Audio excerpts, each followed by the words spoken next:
video is matatapos ko lang umiyak dahil sa nangyari kagabi.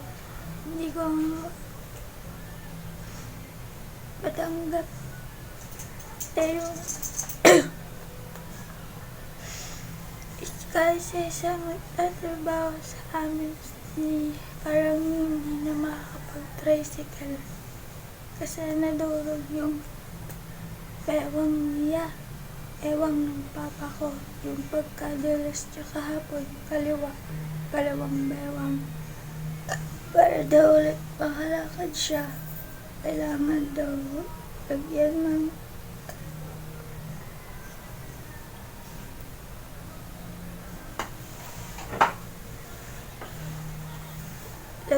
ng bakal sa sementohan. Bakal bago semento.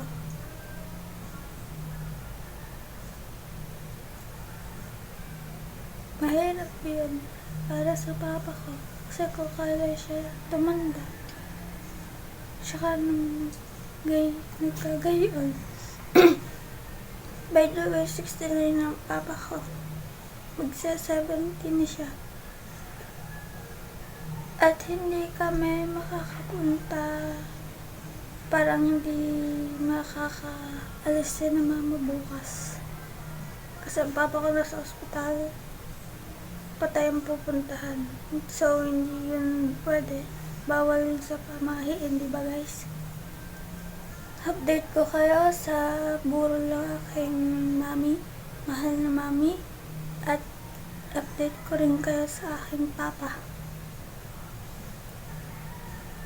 Parang makikipag-libing na lang yung mga ka-opisina ng aking mami kasi hindi na kami makakatagpo sa Sarayaya. Hindi na pagtatricyclean ni mama. Aking papa, hindi na rin ako may hatid sa school. Magko-commute na lang ako. Jeep. Kami dalawa ng kapatid ko is mag-jeep na lang.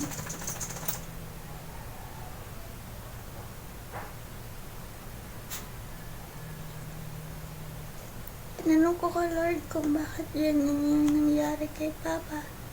Kasi si Papa lang naman nag-iisang nagtatrabaho sa amin. Ako kung hindi ako nagkasakit, pihalo kayo may trabaho, baka nakakatulong na rin ako kay Papa. Kaya lang ako nagkasakit.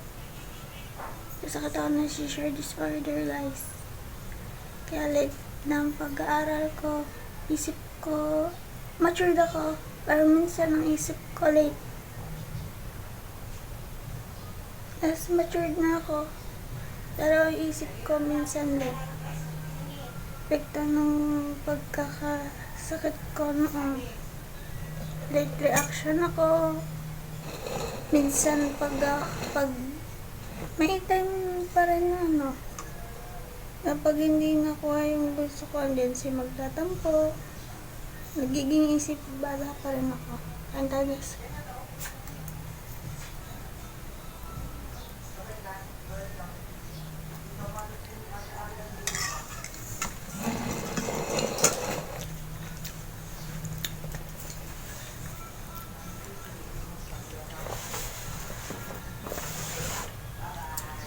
Di pa ako nakakapaglinis ng bahay guys. Kasi ako'y dumating kagabi alas 12.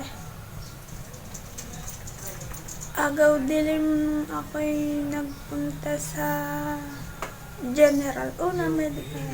Medical. Una malaking ospital. Since maraming nakapila, dinala namin sa General. Alas 12 na ako nakauwi guys. Ang gabi.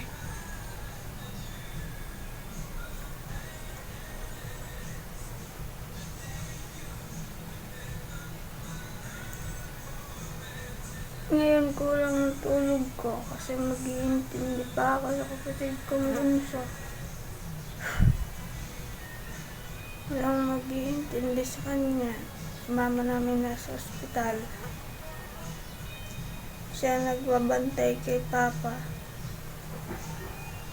So yun guys, update ko lang kayo. Again, update ko kayo sa aking mami.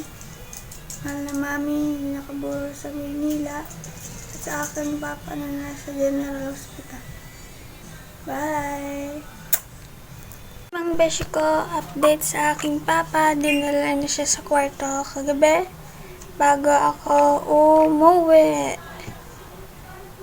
Na yung stretcher na isole na sa barangay kung saan siya nakahiga ng dinala. Tapos nagpapasama ko sa kaklase ko. Nagpapa-medsert pag day off niya kasi hindi ko yun basta-basta panihilahin at may anak tsaka may asawa. Yung letter ko pa na kukunin sa barangay dadalhin ko sa barangay bukas bago may project din kami bukas, tapos practice ng theater. Update naman sa ninang ko na nasa Maynila, yung nakaburol. Dadaanan ng isa kong kapatid yung sumunod sa akin, yung bunso namin, bago kasi pupunta yun sa Riyaya makikipagkita sa tito namin kasi doon nililibing ang aking mahal na mami sa Riyaya. Isasama dun sa tito ko na 20 years ng patay, kaya pupunta yung kapatid ko. Dadaanan yung bunso namin, sabay na sila pa Maynila. Nakakalungkot guys, nagsabay. Ang papa ko nasa ospital kagabi pa, hanggang ngayon. Ang ninang ko patay, nakaburol, kakasura. Alam ko naman may dahilan kung bakit nangyari yun lahat. Alam kong may dahilan